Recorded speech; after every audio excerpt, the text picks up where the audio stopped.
klaim sebagai serangan yang mengenai komandan Hizbullah pada Rabu waktu setempat. Israel menyebut nama komandan tersebut sebagai Ahmed Balaut. Hizbullah belum memberikan tanggapan atas klaim tersebut.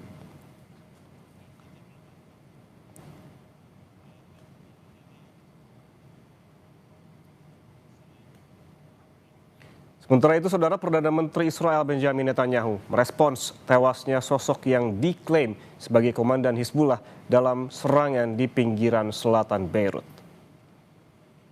אתמול בערב חיסלנו בלב ביירות את מפקד כוח רדואן של חיזבאללה. זה אותו מחבל בכיר שהוביל את התוכנית לכיבוש הצפון. הוא חשב שהוא יוכל להמשיך להכווין את ההתקפות על כוחותינו, על יישובינו, ממפקדת הטרור הסמויה שלו בביירות. הוא כנראה קרא בעיתונות שיש לו חסינות בביירות. טוב, אז הוא קרא, וזה כבר לא יקרה. Serangan udara Israel juga menghantam permukiman warga di kota Ansariyeh, Lebanon Selatan pada Rabu pagi. Ledakan di kota Ansariyeh, distrik Sidon, Lebanon Selatan terekam kamera keamanan. Asap mengepul dan menyebar dari lokasi yang hancur akibat serangan udara. Kantor berita pemerintah Lebanon mengkonfirmasi terjadi 2 kali serangan pesawat tempur Israel di kota Ansariyeh. Serangan bertepatan dengan serangan beruntun yang menargetkan kota Bazoriyeh, Mansouri, dan Farzos.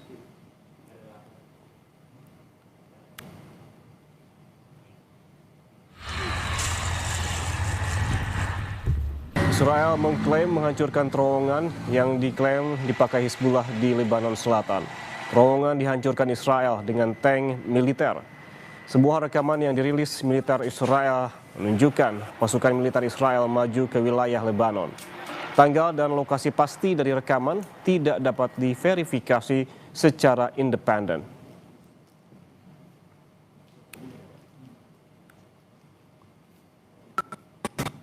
Militer Hizbullah menayangkan rekaman yang menargetkan posisi artileri Israel yang baru dibangun di kota Rabat Talatin di Lebanon Selatan. Serangan drone ini menyasar fasilitas militer Israel sebagai balasan atas serangan Israel di basis militer Hizbullah kawasan Lebanon Selatan.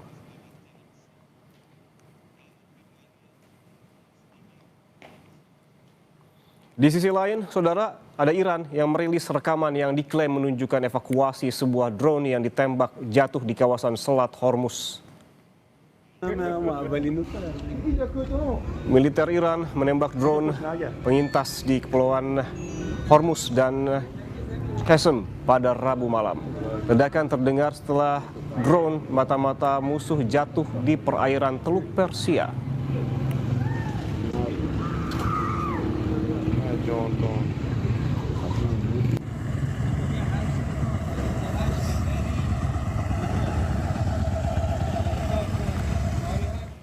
Di tengah gencatan senjata dan klaim Epic Fury berakhir, mengapa ketegangan di Selat Hormuz masih saja terjadi? Sampai kapan blokade di Hormuz akan terbuka? Berikut analisa pengamat intelijen dan keamanan Universitas Indonesia, Stanislaus Rianta, yang kami cuplik dari program Kompas Malam. Ini AS dan Iran masih saling serang di Selat Hormuz. Apakah ini sebagai upaya untuk menekan lawan di tengah pembahasan negosiasi? Ya, ini kan masing-masing tidak mau disebut kalah, maka masing-masing menjaga intensitas aktivitas mereka supaya tidak dianggap kalah, apalagi Amerika ya. Amerika ingin meninggalkan Iran dan dia tidak mau kehilangan muka Trump, maka dia meninggalkan Iran. Padahal di dalam faktanya Amerika sebenarnya belum berhasil mengalahkan Iran. Karena kita lihat Iran masih melakukan perlawanan, jadi saling melakukan serangan atau berbalas serangan, walaupun saya lihat itu kecil-kecilan saja serangan itu, mungkin malah bisa jadi mereka bertukar koordinat ya, mungkin supaya serangannya tidak berdampak parah ya. Jadi untuk menjaga intensitas dan supaya tidak dianggap kalah sebenarnya. Berpengaruh tidak pada daya tawar kedua pihak? Ini kan yang tampil di permukaan seperti itu, tapi di balik layar kanal-kanal diplomasi mereka berjalan. Kalau kita melihat sebenarnya eskalasinya kan semakin membaik dengan berakhirnya Epic Fury, kemudian ada proyek pembebasan. Itu sebenarnya kan suatu tanda eskalasinya membaik. Saya yakin Amerika akan segera meninggalkan Iran dan Iran akan segera membuka Selat Hormuz. Hanya ini perlu suatu judul atau skenario sehingga mereka tidak dipermalukan atau mereka sama-sama tidak kalah gitu. Itu yang paling penting sebenarnya untuk menjaga wibawa mereka. Skenario apa, judul apa yang bisa membuka Selat Hormuz untuk saat ini? Apa momentumnya, Mas Tanis? Ya sebenarnya kan Trump sudah mengatakan bahwa Iran sudah tidak mempunyai angkatan udara, sudah kalah, mereka sudah menghancurkan Iran sehingga sudah bisa meninggalkan Iran. Sementara Iran juga bisa mengklaim bahwa dia berhasil mengimbangi serangan Amerika, kemudian Amerika sudah meninggalkan Iran. Jadi skenarionya ya masing-masing mengklaim menang, dan skenarionya masing-masing mengklaim menang, kemudian menguasai Selat Hormuz, atau nanti ada sistem baru di Selat Hormuz termasuk sistem transportasi yang baru. Sebenarnya ini kan Iran juga diuntungkan dalam hal ini. Nanti ketika ada sistem baru misalnya untuk jasa keamanan atau jasa apapun, itu menguntungkan Iran. Sementara dalam situasi ini sebenarnya Amerika yang cukup dirugikan, karena ini di mata dunia Amerika sudah tidak dianggap kuat lagi. Dia sebagai negara yang mempunyai kemampuan militer nomor 1 di dunia, ternyata sampai hari ke hampir 2 bulan ini dia belum bisa mengalahkan Iran. Ini akan menjadi bayangan persepsi dunia terhadap Amerika akan berubah. Sementara Iran ini kan menjadi kekuatan baru di Timur Tengah. Sebenarnya dampaknya yang khawatirkan mungkin itu. Jadi Iran akan semakin naik pamornya, sementara Amerika akan semakin turun. Oh, oke. Lalu bagaimana dengan kehadiran nanti jika sudah merapat? Kapal induk Prancis dan Jerman ini merapat ke Hormuz, apakah bisa membuka blokade, meredakan ketegangan, atau justru meningkatkan atau memantik kewaspadaan bagi Iran di sana? Selama itu ada komunikasi dengan Iran, komunikasi dengan Amerika, saya kira oke-oke saja. Dan saya yakin pasti sudah ada komunikasi. Tidak mungkin kapal-kapal induk dari negara kedua, di luar 2 negara ini masuk ke Selat Hormuz tanpa komunikasi. Pasti sudah ada saluran-saluran diplomasi yang berkomunikasi. Dan tentu tidak hanya Jerman atau Prancis, saya kira nanti juga Cina pasti juga akan merapat, karena Cina punya kepentingan besar dengan minyak dari Iran. Jadi sebenarnya ini bagus juga ketika banyak negara besar yang mengamankan Selat Hormuz, sehingga ini kembali menjadi jalur internasional, jalur perdagangan, bukan semacam killing ground wilayah perang. Oke. Ketika tadi Anda singgung kedua pihak saling klaim, banyak skenario yang diharapkan agar tidak mencoreng muka. Untuk saat ini siapa yang bisa memainkan peran kunci untuk bisa melepaskan blokade Selat Hormuz? Ya, tentu 2 aktor utama itu. 2 aktor utama itu adalah Iran dan Amerika. Sebenarnya tergantung kesepakatan saja, tetapi diharapkan karena kedua negara ini yang berhadapan-hadapan, maka perlu penengah. Ya, kita harus menyambut baik Jerman masuk, Prancis masuk, dan sebenarnya satu aktor kunci itu kan sebenarnya adalah Cina. Iran sekarang sedang bertemu dengan Cina, sementara minggu depan kalau nggak salah itu Amerika juga akan bertemu Cina. Ini menunjukkan bahwa Cina adalah mempunyai peran penting di percaturan dunia ini. Maka kalau nanti hanya Jerman sudah datang, kemudian Prancis datang, Cina datang, diharapkan ini menjadi penyeimbang kekuatan di situ. Tidak hanya Amerika dengan Iran, tetapi juga ada negara-negara lain yang mengamankan Selat Hormuz. Artinya pekan depan ketika Trump ketemu dengan Xi Jinping, itu akan menjadi titik terang untuk blokade di Selat Hormuz bisa dibuka? Ya, agenda pemimpin negara ketika bertemu pasti sudah didahului oleh pertemuan-pertemuan di level bawahnya. Dan biasanya itu tinggal kesepakatan saja. Saya yakin bahwa ketika Trump bertemu dengan Xi Jinping itu akan membawa dampak positif bagi Selat Hormuz.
Anda masih bersama kami di Breaking News Kompas TV, Saudara. Amerika Serikat mengklaim telah berbicara dengan Iran dan kemungkinan besar hampir mencapai kesepakatan.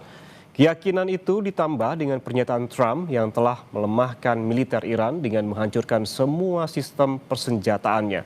Apakah itu berarti perang akan usai? Media Amerika Serikat menyebut Washington dan Teheran kemungkinan besar hampir mencapai kesepakatan. Presiden Amerika Serikat Donald Trump menyebut Amerika Serikat melakukan pembicaraan yang sangat baik dengan Iran dalam 24 jam terakhir. Trump juga mengklaim pengiriman minyak dan gas alam melalui Selat Hormuz yang terganggu konflik akan segera pulih. We've had very good talks over the last 24 hours, and it's very possible that we'll make a deal. Yeah, please. Never a deadline. It'll happen. It'll happen, but never a deadline.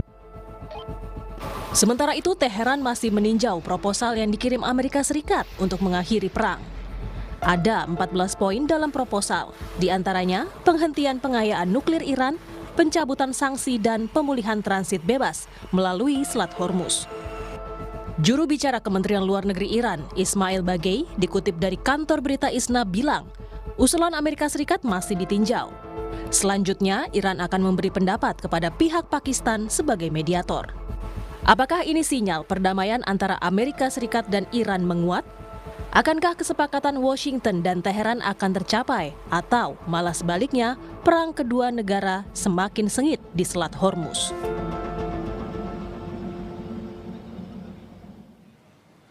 Saudara, kapal induk Prancis bergerak menuju selatan Laut Merah untuk merapat ke Selat Hormuz. Di Selat Hormuz, kapal induk ini akan menjinakkan ranjau serta melakukan pengawalan. Kementerian Pertahanan Prancis menyatakan bahwa kapal induk ini merupakan kapal utama Angkatan Laut Prancis beserta kapal pengawalnya sedang melintasi terusan Suez menuju Laut Merah bagian selatan. Ini adalah misi gabungan Inggris-Prancis untuk memulihkan keamanan maritim di Selat Hormuz. Misi ini berbeda dengan Freedom Project yang diluncurkan oleh Amerika Serikat.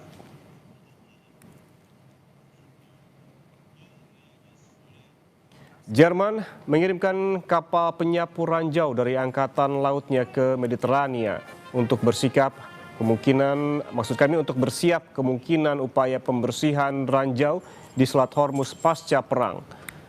Kapal Fulda ini meninggalkan pangkalan Angkatan Laut Kylwick pada 4 Mei 2026 dengan 45 personel yang akan berada di laut sekitar 2 pekan. Kapal tersebut mengakhiri penugasan yang sebelumnya sebagai bagian dari misi Organisasi Fakta Pertahanan Atlantik Utara.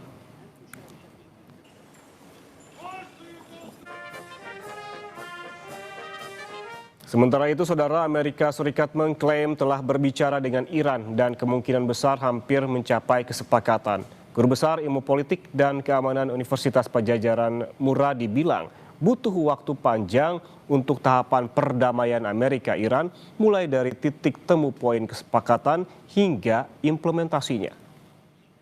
Saya kira waktu gulirnya itu antara 60 sampai 90 hari. Jadi waktu krusialnya mungkin saya kira yang satu halaman yang 14 poin itu mungkin kita akan dapatkan kejelasan ya, katakanlah 1 sampai 2 minggu ke depan. Kemudian juga tahap negosiasi untuk detailingnya itu mungkin sekitar let's say katakanlah 1 sampai 3 bulan, baru kemudian kita bicara soal implementasi sekitar 3 bulan sampai 3 bulan sampai kemudian 9 sampai 1 tahun. Jadi memang tahapannya agak panjang, tapi ini titik terang sebenarnya. Kenapa? Karena poin-poinnya sudah ada titik temu ya. Pertama soal moratorium, kedua soal waktu moratorium ya.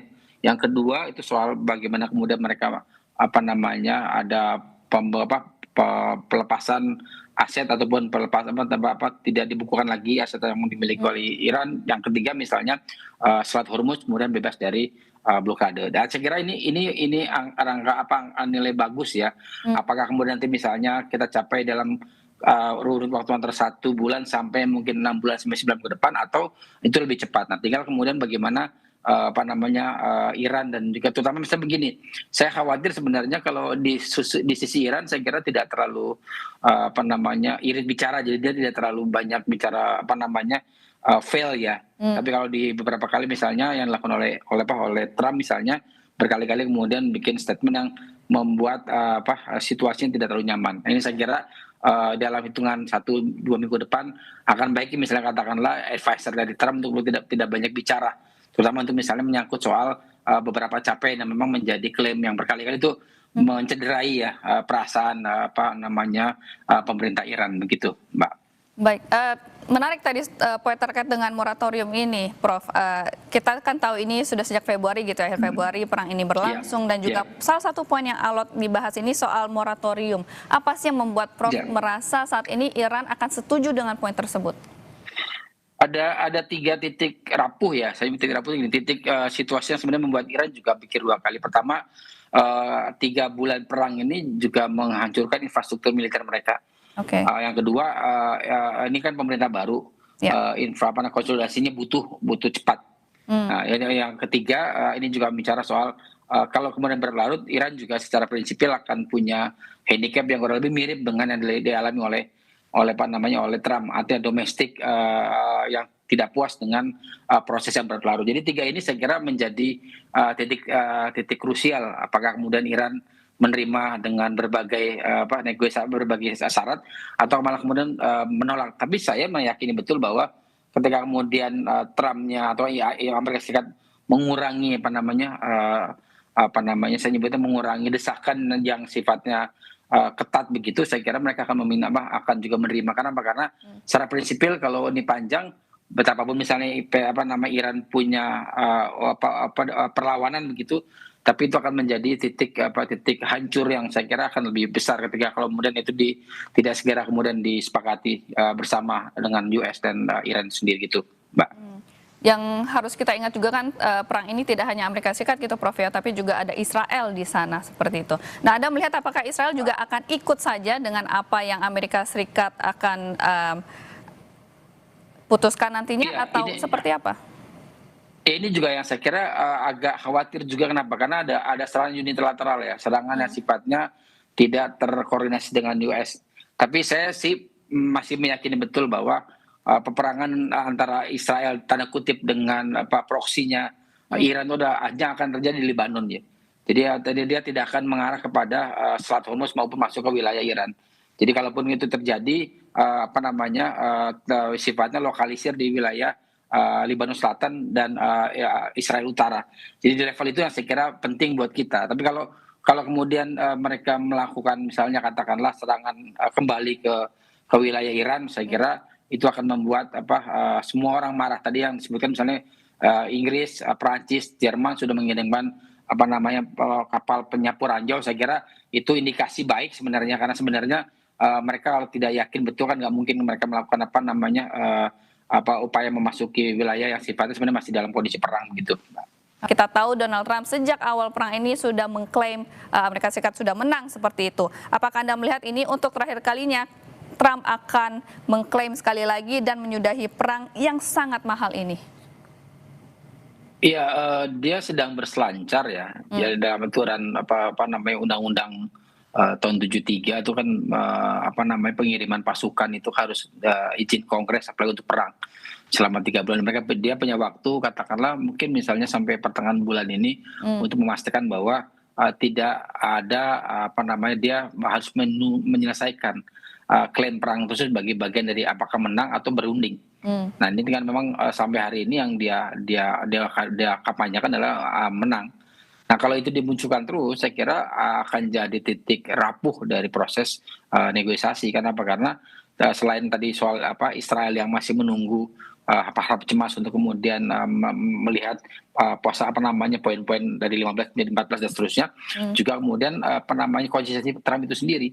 Jadi kalau saya kira kalau sampai hari ini katakanlah kita berharap misalnya sudah dalam hitungan 60 sampai 90 hari ke depan itu akan ada terjadi kesepakatan sampai detail ya, katakanlah 1-2 minggu MOU dan seterusnya. Tapi kalau kemudian itu dicederai, dikatakan tiba-tiba tantangan MOU, Trump mengatakan bahwa mereka sudah menang, Iran sudah kalah dan sebagainya, maka itu bisa dari nol lagi tuh.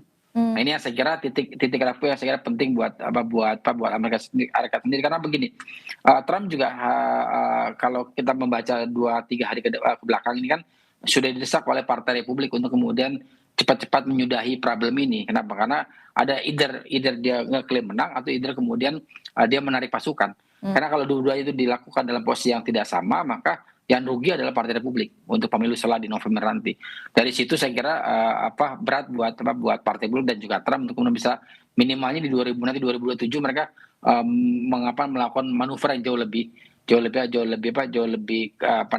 besar, sebagaimana dia klaim akan menyerang Kuba, kemudian menyiapkan untuk mempertahankan Taiwan, kan juga ada front baru yang memang coba dialihkan dengan posisi seperti itu. Jadi saya sih berharap sebenarnya 1-2 minggu ini orang-orang ada sekeliling Trump, terutama misalnya orang terdekatnya, untuk tidak memastikan Trump tidak mengeluarkan pernyataan yang justru menjadi menzerokan apa yang menjadi progres yang dalam katakanlah dalam 1-2 minggu terakhir ya, bahwa ada proses, kemudian keduanya mau duduk MOU, kemudian berikutnya dalam 3 bulan ke depan ada poin-poin yang lebih detail tadi yang disampaikan oleh Mas Mada di awal begitu.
Menteri Luar Negeri Iran Abbas Araghchi menemui Menteri Luar Negeri Tiongkok. Pertemuan ini berlangsung seminggu jelang pertemuan Trump dengan Xi Jinping. Kedatangan Menteri Luar Negeri Iran ke Tiongkok untuk konsultasi diplomatik. Dalam pertemuan ini, Tiongkok mendukung Iran dalam menjaga kedaulatan nasional. Selain itu, Tiongkok mendesak Iran untuk menempuh jalur diplomasi dan tidak melanjutkan konflik di Timur Tengah. Tiongkok juga meminta agar lalu lintas pelayaran di Selat Hormuz segera dipulihkan.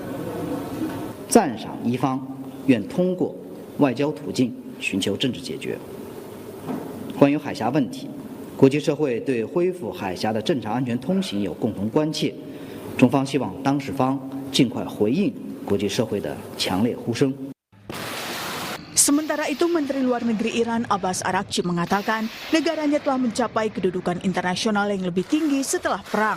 Ia menyebut dunia kini bisa melihat Iran telah membuktikan kemampuan dan kekuatannya. Araghchi mengatakan fase kerjasama baru antara Iran dan negara-negara lain akan segera tiba. دوستان چینی ما هم اعتقاد دارن که ایران بعد از جنگ متفاوت از ایران قبل از جنگ هست و یک ارتقاء وضعیت بین‌المللی پیدا کرده، توانمندی‌های خودش رو و اقتدار خودش رو به اثبات رسونده. بنابراین دوره جدیدی از همکاری‌های بین ایران و کشورهای دیگه در پیش هست. Sebelumnya, Menteri Luar Negeri Amerika Serikat Marco Rubio meminta Tiongkok menekan Iran agar segera membuka blokade di Selat Hormuz. Rubio menilai Tiongkok seharusnya menggunakan pengaruh sebagai sekutu untuk menekan Iran. The Chinese tell him what he needs to be told, and that is that what you are doing in the Straits is causing you to be globally isolated. You're the bad guy in this. You guys should not be blowing up ships. You should not be putting mines. You should not be trying to hold hostage the global economy. I hope the Chinese bring, whether it's done privately, but I hope it's done directly, that's the message they deliver to them. As I outlined earlier today, China is an export-driven economy. Okay, I'm not here to speak on behalf of what's in the best interest of China, but it's obvious. China is an export-driven economy. That means they depend on other countries to buy from them. Pertemuan antara Menteri Luar Negeri Iran Abbas Araghchi dan Menteri Luar Negeri Tiongkok Wang Yi di Beijing pada Rabu 6 Mei lalu merupakan lawatan kali pertama bagi Araghchi sejak Amerika Serikat dan Israel menggempur Iran pada 28 Februari lalu.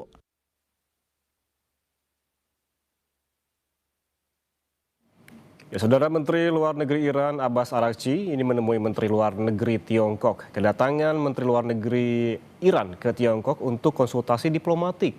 Peran seperti apa yang bisa diambil Tiongkok dalam konflik Amerika-Iran? Berikut analisis dari Dubes RI untuk Tiongkok 2010-2013 Imron Khotan dan pakar hubungan internasional Presiden University Teguh Reza Shah yang dicuplik dari program Sapa Indonesia Pagi. Lalu Pak Imron, kita melihat sikap Tiongkok yang kemarin bertemu dengan Menlu Iran gitu ya, disebutkan bahwa ini adalah inisiasi dari Tiongkok sebenarnya. Tapi kalau kita melihat ini apakah yang dilakukan Tiongkok ini itu memang murni karena kepentingan nasionalnya atau memang ingin menjadi penengah atau justru malah menjadi apa ya, kemarin sempat ditekan oleh Amerika Serikat untuk bisa menekan Iran? Ya, baik ya. Sekali lagi saya ingin menggarisbawahi fakta bahwa China ini adalah negara ekonomi kedua terbesar di dunia ya. Jadi dia memerlukan segala sumber daya untuk terus mempertahankan pertumbuhan ekonominya di atas mungkin 6%. Nah, untuk itu mereka memerlukan BBM ya. Nah, BBM itu datang dari dua selat, yaitu Selat Hormuz dan Bab el-Mandeb yang menguasai jalur suplai BBM kurang lebih 32%. Kalau ini terganggu, maka pembangunan ekonomi China juga akan terganggu. Kalau pembangunan ekonomi China terganggu, maka akan ada pergolakan domestik. Seperti juga di negara-negara lain, termasuk di Indonesia. Kita semua menderita. Oleh karena itu adalah merupakan kepentingan nasional China atau dikatakan core national interest dari China agar perang ini berakhir. Oleh karena itu dia memainkan peran positif baik secara terbuka seperti yang kita lihat sekarang maupun secara tertutup dari back channel sehingga pertemuan antara Presiden Trump dan Presiden Xi Jinping tentatively tanggal 14-15 Mei yang akan datang bisa berjalan mulus. Oleh karena itu, selat ini diharapkan merupakan salah satu ya kebebasan freedom of navigation di selat ini merupakan salah satu faktor kunci agar peperangan ini selesai. Oke, kepentingan nasional di sana, tapi juga ada niatan gitu ya Pak ya untuk bisa membuat konflik ini selesai. Saya ke Pak Reza. Pak Reza, Anda melihatnya kemarin ketika Menlu Iran bertemu dengan Menlu Tiongkok, ini apakah akan bisa menghasilkan sesuatu atau kalau paling tidak membuat Iran ini menjadi melunak gitu, agar ingin ataupun mau membuka Selat Hormuz ataupun paling tidak mau bertemu dengan Amerika Serikat? Terima kasih. Terima kasih pada penjelasan Bapak Ambasador Kotan. Itu sangat jelas, detail menggambarkan kepentingan nasional Cina seperti apa. Memang Cina itu tidak mudah ditekan oleh siapapun. Cina itu adalah negara adikuasa yang ingin mencapai status adikuasa yang benar-benar itu secara damai. Dan untuk itu China mengharapkan lingkungan sekitarnya juga damai. Jadi dengan kedatangan Menteri Luar Negeri Iran ke Beijing itu menandakan bahwa hubungan bilateral antara Beijing dengan Teheran itu sangat baik. Kemudian juga dalam kesempatan itu Cina akan mendapatkan detail dari Iran mengenai hubungan bilateral dia dengan Cina, hubungan bilateral dia dengan negara lain, juga kepentingan Cina di kawasan dan harapan China dari sebuah dunia. Dan untuk itu ini merupakan informasi yang sangat penting bagi China dalam berhubungan nantinya dengan Amerika Serikat. Kemudian juga perihal apakah China akan mendengarkan apa saran Amerika Serikat, saya pikir didengarkan ya, tapi kalau diikuti itu terserah China, karena China menempatkan diri, saya dengan Anda ini sudah sejajar, dan China secara budaya itu mengatakan bahwa negara-negara di luar China itu adalah negara-negara yang tidak beradab, itu atau vassal state, dan untuk itu mereka harus selalu mendapatkan arahan dari China bagaimana membangun kerjasama internasional mereka. Dan secara tidak langsung kalau kita mengikuti cara berpikir China, maka Amerika Serikat adalah juga negara vassal state atau negara pinggir yang juga harus dengar apa kata China. Karena itu kedatangan Donald Trump beberapa hari ke depan itu dapat dikatakan juga secara simbolis bahwa Anda datang kepada saya untuk memperoleh restu saya, walaupun secara internasional ini adalah hubungannya bilateral, tapi bagaimana China menganggap Amerika Serikat juga menganggap Iran, mereka adalah negara-negara yang harus mendapatkan restu dari China untuk mengelola perdamaian dunia. Dan untuk itu saya pikir Amerika Serikat ke depannya juga harus sadar diri bahwa China yang dihadapi sekarang bukanlah China yang dulu. Jadi kita bisa harapkan nanti pada pertemuan Xi Jinping dengan Donald Trump tanggal 14 sampai 15 Mei nanti, maka apapun yang dikatakan oleh Amerika Serikat, apakah itu kebutuhan temanya apakah perdagangan, teknologi, ataupun Iran perang dengan Iran, itu China sudah mendapat informasi yang terkini. Kemudian juga nanti kalaupun membahas hal-hal yang lain, tentunya Amerika Serikat sadar bahwa yang dia hadapi ini adalah suatu negara yang memiliki sistem informasi lebih baik dari yang mereka ketahui. Kalau berbicara Iran, China sudah memiliki informasi yang lebih afdol dibandingkan Amerika Serikat itu sendiri. Oke, baik. Saya kembali ke Pak Imron. Pak Imron, jika melihat Tiongkok yang punya kepentingan nasional yang sangat besar gitu ya, kemudian bisakah kemudian ini memberikan pengaruh yang lebih besar? Misalnya selama ini Pakistan menjadi penengah di sana antara Amerika Serikat dan juga Iran seperti itu. Apakah kemudian Tiongkok ini akan mengambil peran yang lebih besar lagi, Pak Imron, untuk bisa menjadi penengah antara AS dan juga Iran? Ya, jangan lupa juga China ini adalah salah satu negara anggota tetap Dewan Keamanan PBB yang berdasarkan piagam PBB adalah yang mempertahankan ya apa yang dinamakan International Peace and Security. Jadi tanpa partisipasi China, apapun resolusi yang di-table atau diajukan di Dewan Keamanan PBB tidak akan berhasil. Bahkan terakhir mereka bersama dengan Rusia memveto resolusi yang diajukan oleh salah satu negara teluk. Jadi kerjasama dari China ini adalah sifatnya mandatory. Tanpa partisipasi China tidak akan terjadi apa yang dinamakan konsensus global, terutama melalui Dewan Keamanan Perserikatan Bangsa-Bangsa. Jadi Dibandingkan dengan Pakistan, ya Pakistan mempunyai kemampuan. Problemnya adalah kalau negara ingin memainkan peran di dalam suatu konflik, dia harus mampu memproyeksikan powernya kan terhadap kedua pihak yang bertikai. Pakistan mempunyai kemampuan itu ya karena dia negara di kawasan dan dia juga mempunyai senjata nuklir, tapi dia tidak mempunyai political power di Dewan Keamanan PBB. Jadi peran serta dari China ini sangat mandatory. Oleh karena itulah maka Iran melakukan apa yang dinamakan preemptive diplomacy, mendatangi terlebih dahulu China sebelum pertemuan summit ya antara Xi Jinping dengan Trump. Kita berharap ya dengan demikian nanti akan muncul, walaupun signpost dari Amerika Serikat itu selalu berubah. Tadinya kalau terjadi regime change, perang selesai, ternyata regime change tidak terjadi. Kemudian berubah menjadi Iran tidak boleh mempunyai senjata nuklir. Itu juga Iran berdasarkan artikel 4 dari NPT, dan kebetulan saya ini adalah perunding utama Indonesia di forum NPT, itu yakin bahwa hak itu tidak perlu diganggu-gugat karena artikel 4 itu memberikan hak kepada semua negara non-senjata nuklir untuk mengembangkan apa yang dinamakan PUNE, Peaceful Uses of Nuclear Energy, termasuk Indonesia.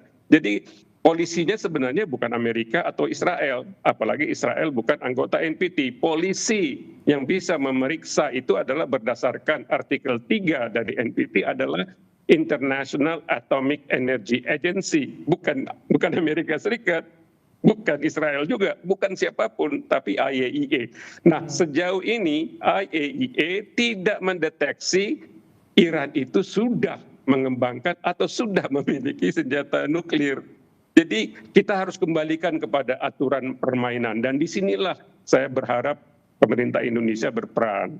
Jangan sampai hak-hak dari negara non-senjata nuklir itu dikurangi dan dijudge, dihakimi oleh negara-negara yang tidak mempunyai legal standing kecuali IAEA.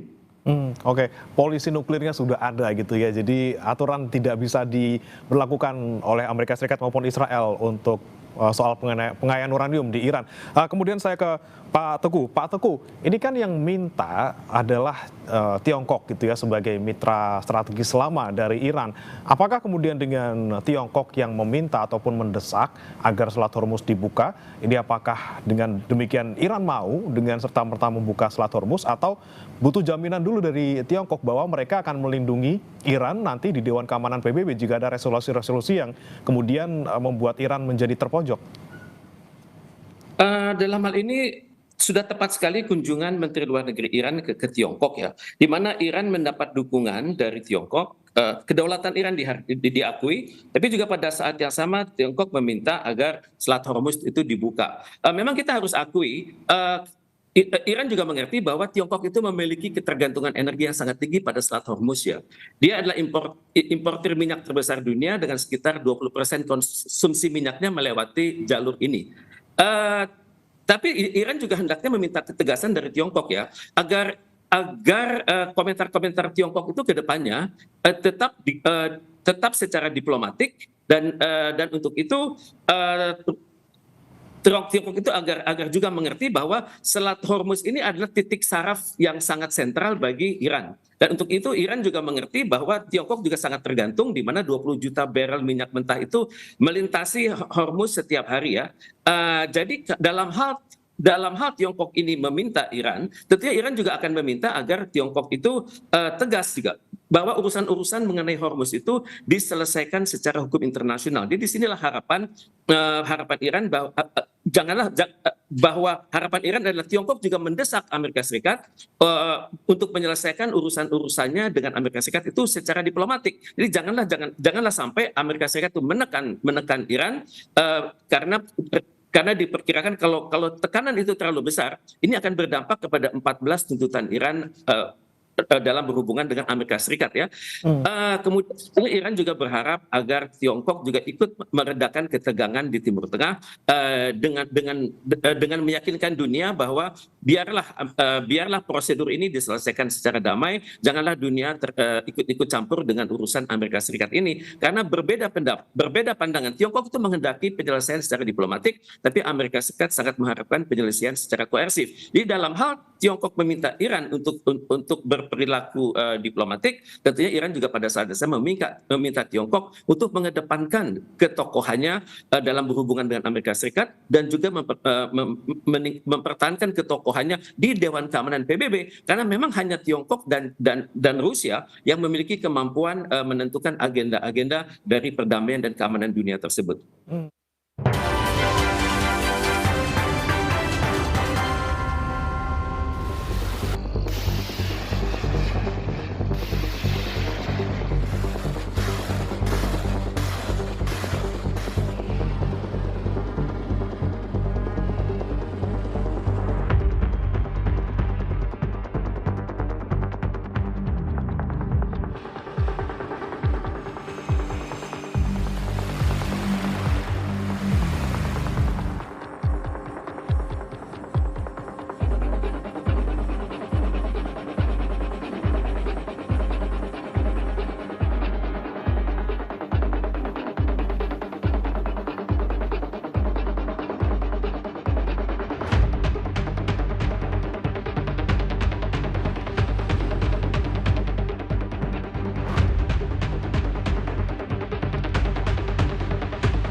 Saudara, selama pekan ini di tengah gencatan senjata yang bergulir, ketegangan di Selat Hormuz justru meningkat. Amerika Serikat dan Iran saling serang saat blokade kedua negara di jalur vital logistik dunia tersebut diterapkan.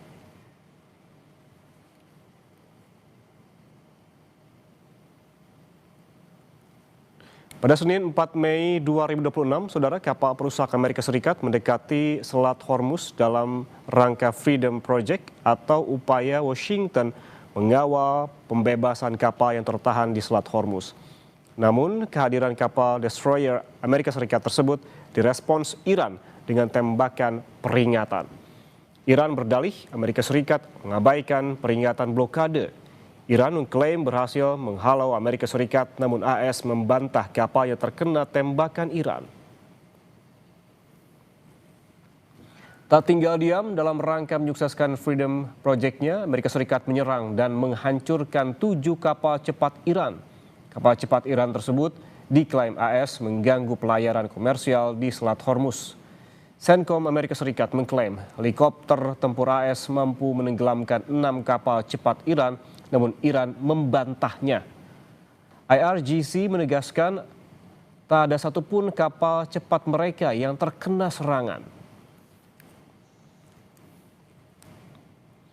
Pada Rabu 6 Mei 2026 di Teluk Oman, jet tempur Super Hornet milik Amerika Serikat menembak kapal tanker berbendera Iran.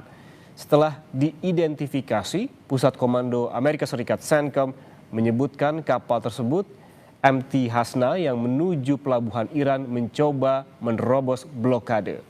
Tembakan meriam melumpuhkan kemudi kapal tersebut agar tidak bisa melanjutkan perjalanan ke pelabuhan Iran. Dalam blokade ini, CENTCOM mengklaim telah memaksa lebih dari 50 kapal terkait Iran berbalik arah atau kembali ke pelabuhan. Imbas dari blokade ketat yang dilakukan oleh Amerika Serikat dan Iran di Selat Hormuz, ribuan kapal masih terjebak. Dikutip dari Al Jazeera, ini organisasi maritim dunia memperkirakan sekitar 2.000 kapal dengan 20.000 pelaut masih berada di Selat Hormuz. Kapal tersebut termasuk kapal tanker minyak dan gas, kapal kargo, hingga kapal pesiar.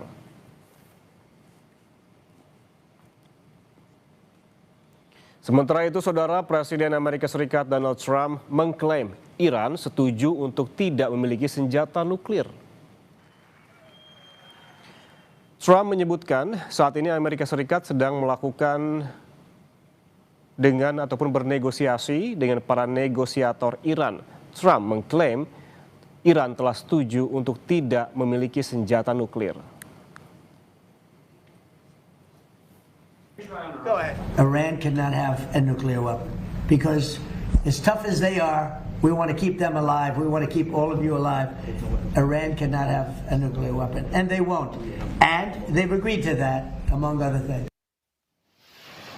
Sementara itu, Saudara, Menteri Luar Negeri Iran Abbas Araghchi mengatakan negaranya telah mencapai kedudukan internasional yang lebih tinggi setelah perang melawan Amerika Serikat dan Israel.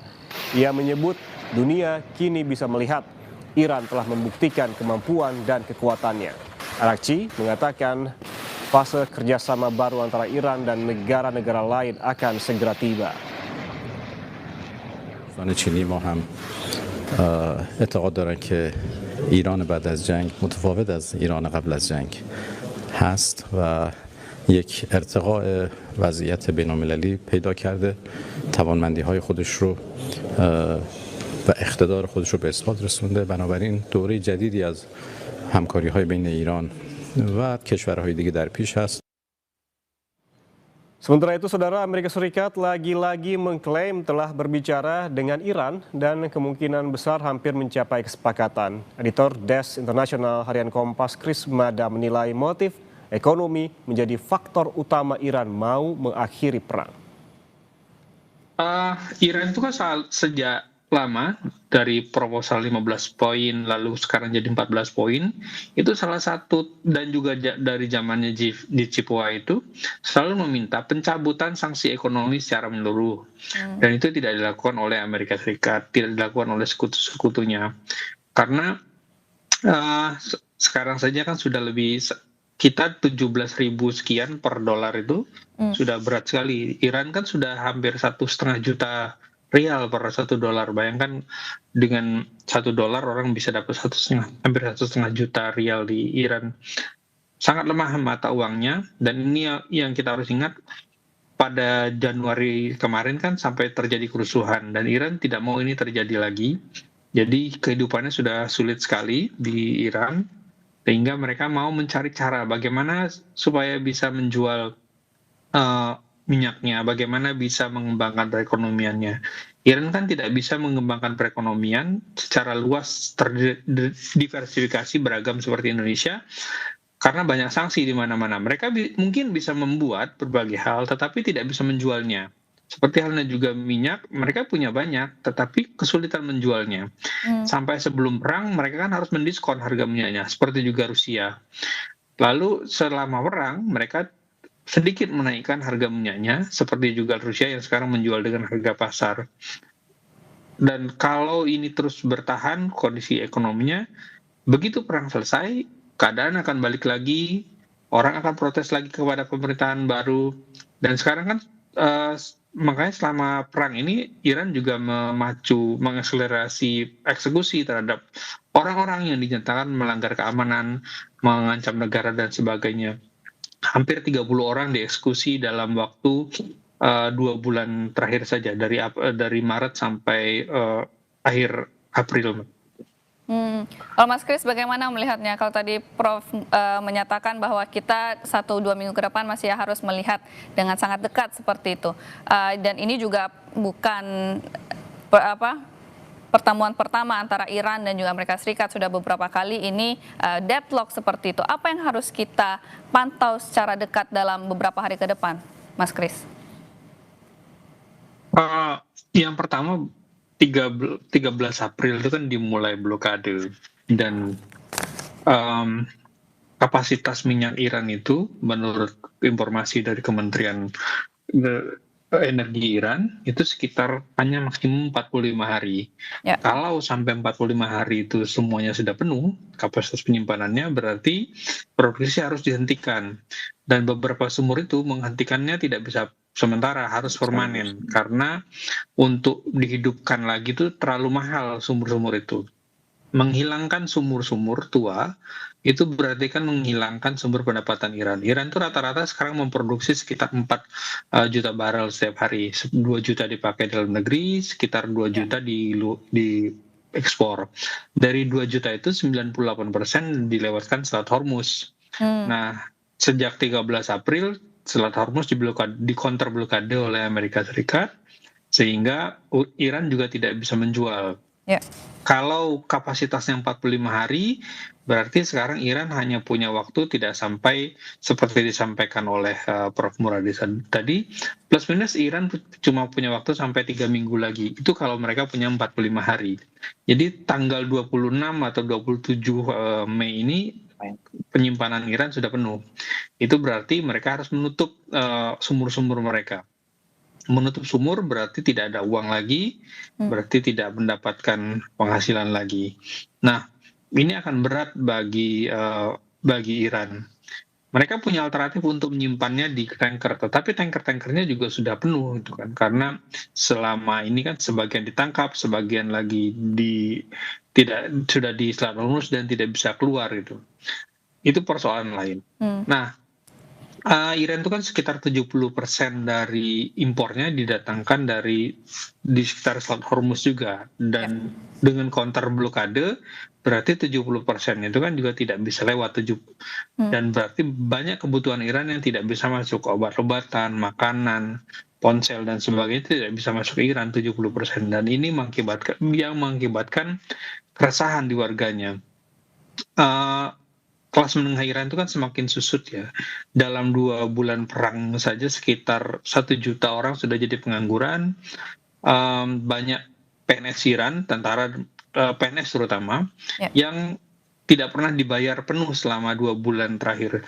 Sudahlah nilai mata uangnya turun dan gajinya juga tidak dibayar penuh. Ini yang mengakibatkan mereka hidupnya semakin sulit. Kalau militernya, baik militer konvensional, Artes maupun Garda Revolusi, mereka tetap dibayar penuh karena Garda Revolusi kan punya lini ekonomi sendiri. 30% dari perekonomian Iran itu dikendalikan oleh militer Iran.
Saudara, Anda menyaksikan Breaking News Kompas TV bersama saya Renata Panggalo. Militer Israel melakukan serangan mematikan pada seorang komandan Hizbullah di pinggiran selatan Beirut, Lebanon. Israel merilis rekaman yang diklaim serangan yang mengenai komandan Hizbullah pada Rabu waktu setempat. Israel menyebut nama komandan tersebut sebagai Ahmed Balot. Hizbullah belum memberi tanggapan atas klaim tersebut.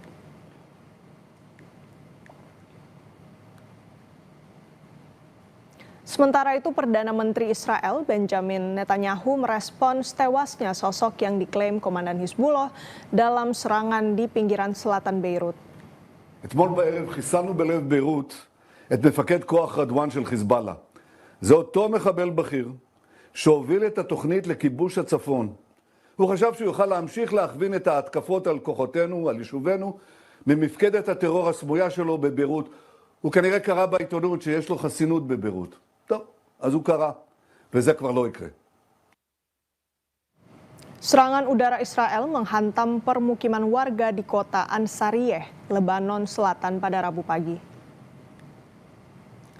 Ledakan di kota Ansariyeh, distrik Sidon, Lebanon Selatan terekam kamera pengaman. Asap mengepul dan menyebar dari lokasi yang hancur akibat serangan udara. Kantor berita pemerintah Lebanon mengkonfirmasi terjadi 2 kali serangan pesawat tempur Israel di kota Ansariyeh. Serangan bertepatan dengan serangan beruntun yang menargetkan kota Basoriye, Mansouri, dan Farjous.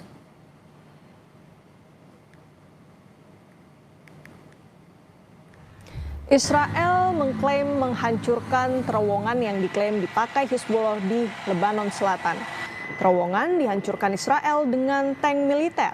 Sebuah rekaman yang dirilis militer Israel menunjukkan pasukan militer Israel maju ke wilayah Lebanon.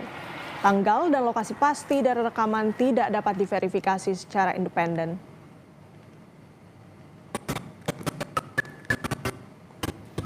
Militer Hizbullah menayangkan rekaman yang menargetkan posisi artileri Israel yang baru dibangun di kota Raba Talatin di Lebanon Selatan. Serangan drone menyasar fasilitas militer Israel sebagai balasan atas serangan Israel di basis militer Hizbullah kawasan Lebanon Selatan.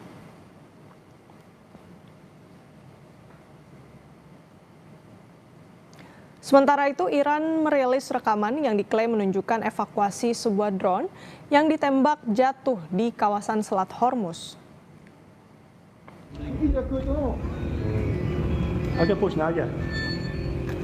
Militer Iran menembak drone pengintas di Kepulauan Hormuz dan Qasem pada Rabu malam. Ledakan terdengar setelah drone mata-mata musuh jatuh di perairan Teluk Persia.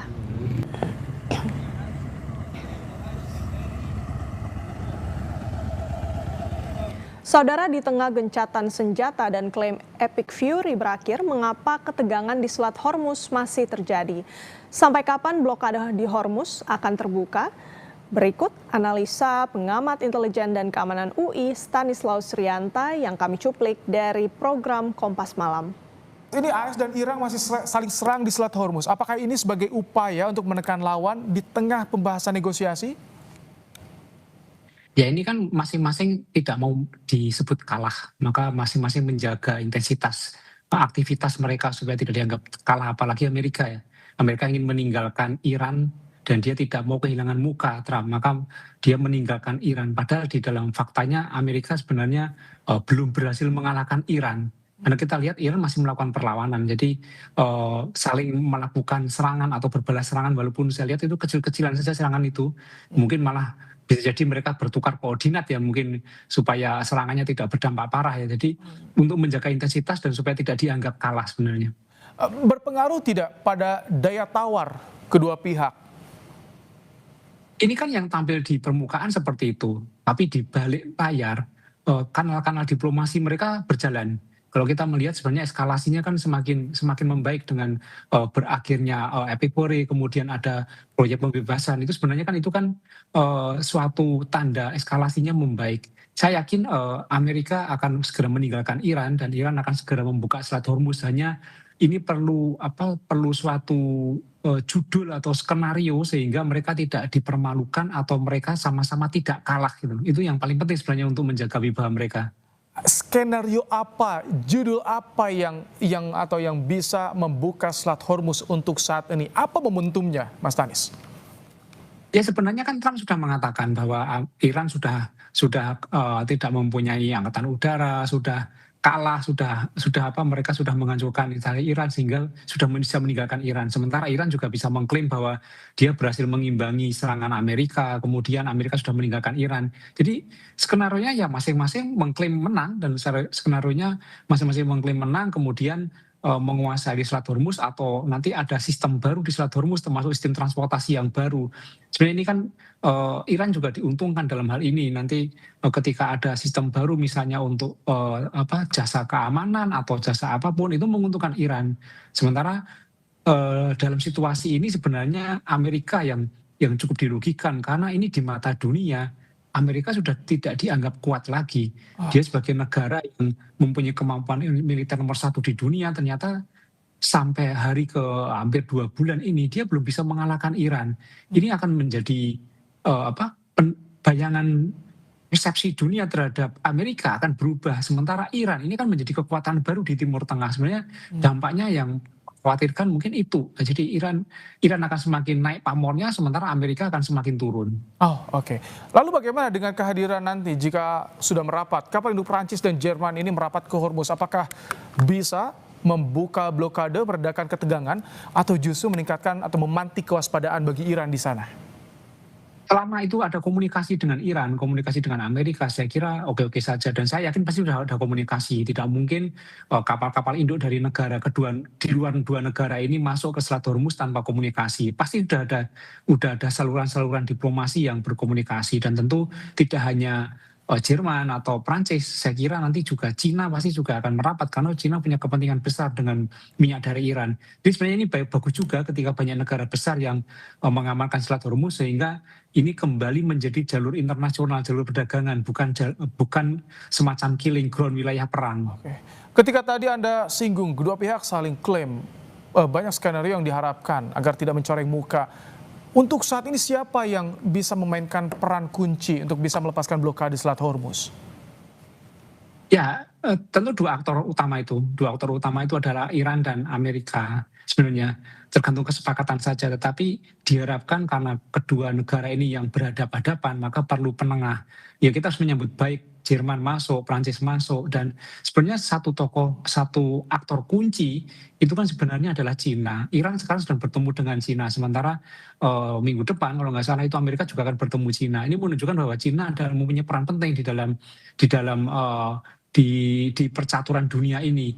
Maka kalau nanti hanya Jerman sudah datang, kemudian Prancis datang, Cina datang, diharapkan ini menjadi penyeimbang kekuatan di situ. Tidak hanya Amerika dengan Iran, tetapi juga ada negara-negara lain yang mengamankan Selat Hormuz. Artinya pekan depan ketika Trump ketemu dengan Xi Jinping, itu akan menjadi titik terang untuk blokade di Selat Hormuz bisa dibuka?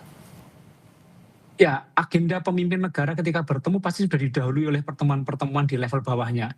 Dan biasanya itu tinggal kesepakatan saja. Saya yakin bahwa ketika Trump bertemu dengan Xi Jinping itu akan membawa dampak positif bagi Selat Hormuz.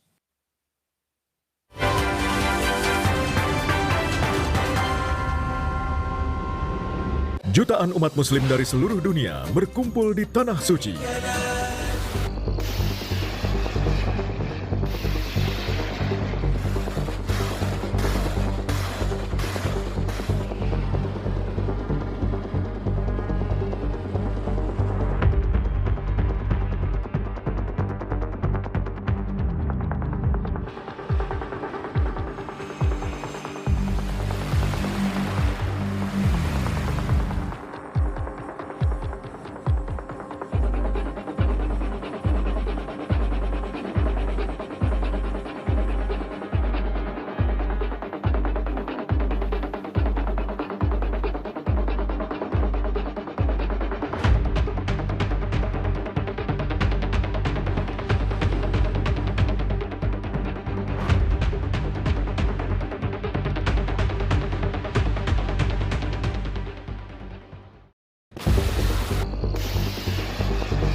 Saudara, Anda kembali menyaksikan Breaking News Kompas TV. Beberapa hari ke depan, Presiden Amerika Donald Trump akan bertemu Presiden Tiongkok Xi Jinping. Pertemuan berlangsung di tengah perang Amerika-Iran yang belum berujung. Apa sekiranya saran yang diinginkan Trump dari Xi Jinping dan bagaimana Tiongkok memainkan posisinya dalam konflik Amerika-Iran? Berikut cuplikan pembahasannya dalam program Sapa Indonesia Pagi bersama Dubes RI untuk Tiongkok 2010 hingga 2013 Imron Khotan dan pakar hubungan internasional Presiden University Teuku Resasya. Seminggu ke depan, tanggal 14, tanggal 15 gitu ya, Pak Imron, Tiongkok akan bertemu dengan Amerika Serikat, Trump dan juga Xi Jinping. Mungkin yang Anda bisa proyeksikan ke depannya, apa yang akan lebih banyak mereka bicarakan? Apakah terkait dengan hubungan kedua negara, Amerika Serikat dan juga Tiongkok yang juga memanas gitu ya soal sanksi-sanksinya, ataukah memang nanti membicarakan banyak juga soal bagaimana dengan Amerika Serikat dan juga Iran seperti itu? Jadi sebenarnya saya melihat ini adalah dalam kaitan dengan public opini di Amerika Serikat ya. 60% dari opini publik itu sekarang anti perang. Karena apa? Karena 63% dari rakyat Amerika menyalahkan Presiden Trump karena akibat dari perang ini kehidupan mereka semakin sulit. Kehidupan ekonomi ya. Tadinya harga minyak per galon itu 2,9 US dollar, sekarang sudah 4,52. Jadi kenaikannya signifikan, lebih dari 50%. Akibatnya apa? Kemudian Trump melihat bahwa kalau ini berkelanjutan, maka kesulitan ekonomi rakyatnya akan semakin menumpuk, dan ini akan mempengaruhi hasil dari apa yang kita namakan midterm election, tanggal 3 November yang akan datang, yang akan menentukan komposisi dari keanggotaan Kongres di Senat maupun di House of Representatives. Kalau kedua kamar ini dikuasai oleh Demokrat, maka impeachment akan terjadi terhadap Trump. Oleh karena itu, Trump ingin mendapatkan exit strategi. Jadi dia ingin datang ke China, tolong beri saya exit strategi yang mempunyai narasi bahwa saya memenangkan perang dan opini publik di domestik Amerika Serikat akan berbalik mendukung Trump dan Partai Republik. Jadi exit strateginya itu saya melihat essence ya, kemungkinan besar adalah freedom of navigation di Selat Hormuz, karena dua tuntutan yang lain tadinya itu regime change sama ketidakpemilikan atau tidak bolehnya Iran mengembangkan peaceful uses of nuclear energy juga sulit dipertahankan karena artikel 4 dari NPT. Maka mereka ingin melihat, ya ingin meyakinkan China, tolong kami diberi exit strategi, yakinkan Iran agar membuka Selat Hormuz sehingga freedom of navigation yang tentunya juga dijamin oleh UNCLOS itu bisa kembali seperti semula sebelum perang ini. Dengan demikian Amerika Serikat bisa mengatakan I won the war, dan kemudian public opini yang sekarang ini sedang memojokkan Presiden Trump dan Partai Republik menuju kepada midterm elections itu bisa berbalik sehingga mereka bisa memenangkan midterm election yang akan datang untuk menghindarkan terjadinya impeachment atau pemanggilan terhadap Presiden Trump. Oke. Ingin minta exit strategi ke Tiongkok gitu ya, Amerika Serikat nanti di tanggal 14 Mei kemungkinan. Kemudian kayak saya ke Pak Tuku, ini kan ada informasi bahwa memang antara Amerika Serikat dan juga Iran ini punya MOU gitu ya, atau mereka ada draft kesepakatan dalam satu halaman, paling tidak memuat ada 14 poin di sana. Dan 5 diantaranya ini ada soal uranium, kemudian soal sanksi, soal pencairan asetnya Iran, kemudian ada juga soal pembatasan Selat Hormuz yang akan diangkat. Tapi di sisi lain juga masih ada saling serang di Selat Hormuz antara Amerika Serikat dan juga Iran. Amerika Serikat mengancam gitu ya, kalau tidak segera berunding ini akan serangannya lebih besar lagi. Sebenarnya apa sih yang mereka inginkan? Amerika Serikat ini pengennya damai atau ingin lebih besar lagi eskalasinya? Terima kasih. Cara berpikir Donald Trump itu pertama MAGA ya, Make America Great Again, itu satu. Dan yang kedua adalah mendukung Israel untuk perluasan wilayahnya hingga mencapai skala Greater Israel, sehingga menjangkau juga wilayah-wilayah sekitar Israel seperti Lebanon, kemudian Irak, Libya, kemudian Yordan, dan juga nanti masuk ke Iran dan masuk ke Iran dan Saudi Arabia. Perihal uranium, memang Amerika Serikat ngotot sekali ya. Maka disinilah perlunya peranan dari International Atomic Energy Agency untuk benar-benar bisa mengatakan kepada dunia seberapa tinggikah penguasaan Iran saat ini. Karena ada banyak indikator. Misalnya indikator pertama adalah 2-5%, indikator kedua ada 5-10%, indikator ketiga adalah sampai antara 15-20%. Iran itu sampai di mana posisinya? Karena jangan sampai ketulusan hati Iran ini nantinya itu ditafsirkan sebagai negara yang berbahaya. Karena Iran itu seperti tadi dikatakan oleh Bapak Ambasador Irfan Kotan, IAEA sendiri tidak pernah mengatakan Iran itu sudah memiliki kemampuan persenjataan nuklir. Tidak. Iran itu masih kemampuannya nuklir untuk tujuan damai. Bahkan ini yang Amerika Serikat sudah sebenarnya tahu bahwa para ayatollah di Iran selalu mengatakan haram kami menggunakan nuklir itu untuk tujuan perang. Jadi ini adalah isu pertama yang harus dijelaskan oleh IAEA. Mereka harus netral dan juga mereka harus berani tegas mengatakan kepada Amerika Serikat, jangan Anda menekan Iran, dia itu sangat patuh pada NPT. Kenapa Anda juga tidak menekan Israel? Israel itu tidak merupakan anggota dari NPT, tapi Anda biarkan sehingga dari tahun 1958 sehingga menjadi kekuatan nuklir. Itu yang pertama. Kedua, perihal Selat Hormuz. Tentunya nantinya Cina juga harus tegas mengatakan ini bicara soal Hormuz ini tidak aman setelah Anda datang begitu. Setelah Anda memberlakukan aturan-aturan yang tidak manusiawi, aturan-aturan yang bertentangan dengan hukum internasional.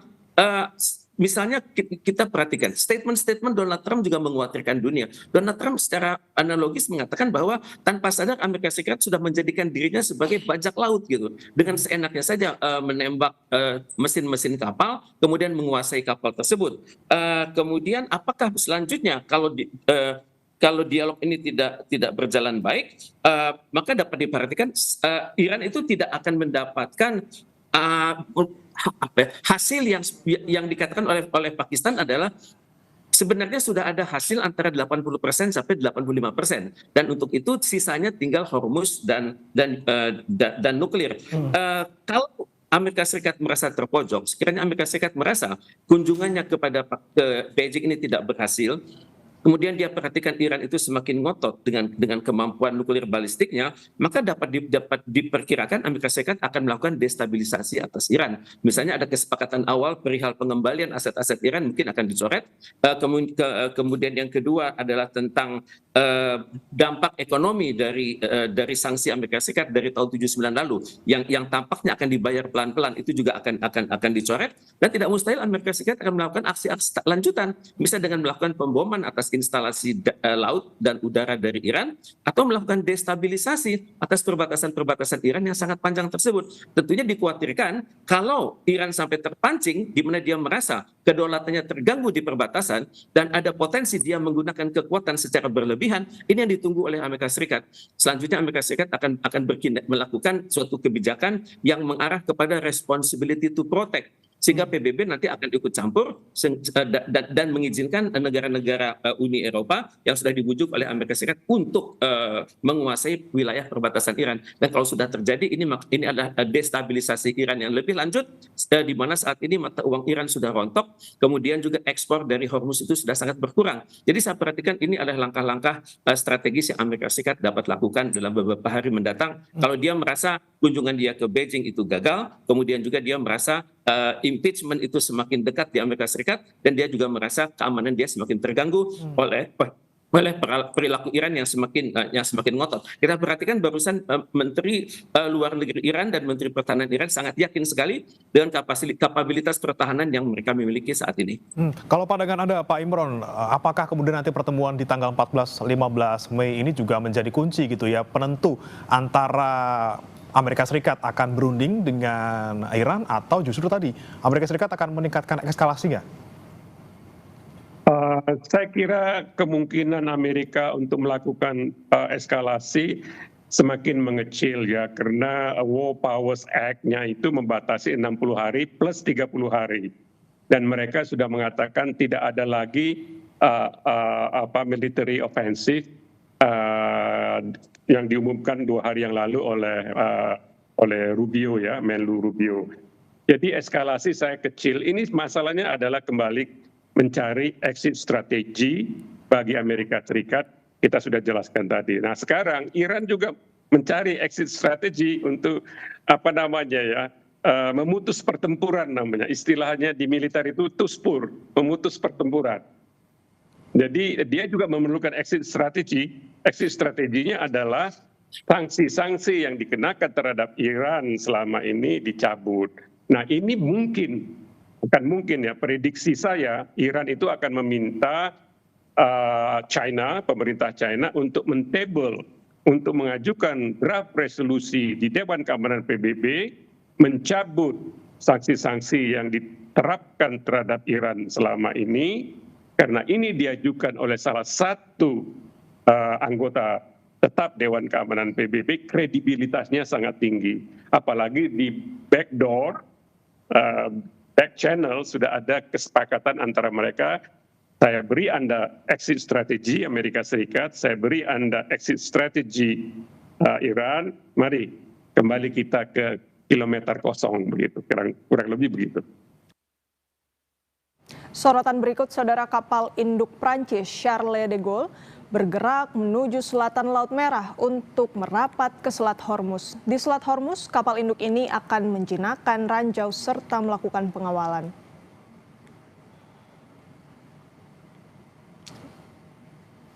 Kementerian Pertahanan Prancis menyatakan Charles de Gaulle, kapal utama Angkatan Laut Prancis beserta kapal pengawalnya sedang melintasi terusan Suez menuju Laut Merah bagian selatan. Ini adalah misi gabungan Inggris-Prancis untuk memulihkan keamanan maritim di Selat Hormuz. Misi ini berbeda dengan Freedom Project yang diluncurkan Amerika Serikat.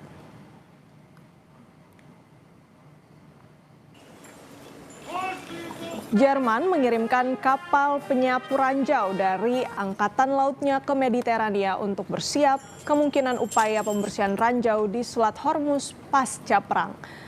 Kapal Fulda meninggalkan pangkalan Angkatan Laut Kielwijk pada 4 Mei 2026 dengan 45 personel yang akan berada di laut sekitar 2 pekan. Kapal tersebut mengakhiri penugasan yang sebelumnya sebagai bagian dari misi Organisasi Pakta Pertahanan Atlantik Utara.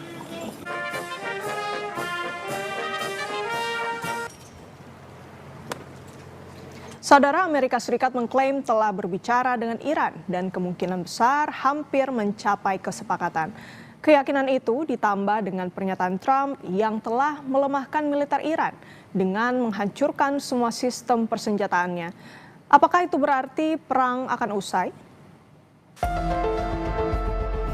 Media Amerika Serikat menyebut Washington dan Teheran kemungkinan besar hampir mencapai kesepakatan. Presiden Amerika Serikat Donald Trump menyebut Amerika Serikat melakukan pembicaraan yang sangat baik dengan Iran dalam 24 jam terakhir. Trump juga mengklaim pengiriman minyak dan gas alam melalui Selat Hormuz yang terganggu konflik akan segera pulih. We've had very good talks over the last 24 hours, and it's very possible that we'll make a deal. Yeah, please. Never a deadline. It'll happen. It'll happen, but never a deadline. Sementara itu, Teheran masih meninjau proposal yang dikirim Amerika Serikat untuk mengakhiri perang. Ada 14 poin dalam proposal, di antaranya penghentian pengayaan nuklir Iran, pencabutan sanksi dan pemulihan transit bebas melalui Selat Hormuz. Juru bicara Kementerian Luar Negeri Iran, Ismail Bagei, dikutip dari kantor berita ISNA bilang, usulan Amerika Serikat masih ditinjau. Selanjutnya, Iran akan memberi pendapat kepada pihak Pakistan sebagai mediator. Apakah ini sinyal perdamaian antara Amerika Serikat dan Iran menguat? Akankah kesepakatan Washington dan Teheran akan tercapai? Atau malah sebaliknya, perang kedua negara semakin sengit di Selat Hormuz? Terima kasih sudah menyaksikan Breaking News Kompas TV. Perkembangan mengenai konflik Amerika Serikat dan Iran dapat Anda saksikan di program Kompas Siang. Saya Renata Panggalo, terima kasih. Sampai jumpa.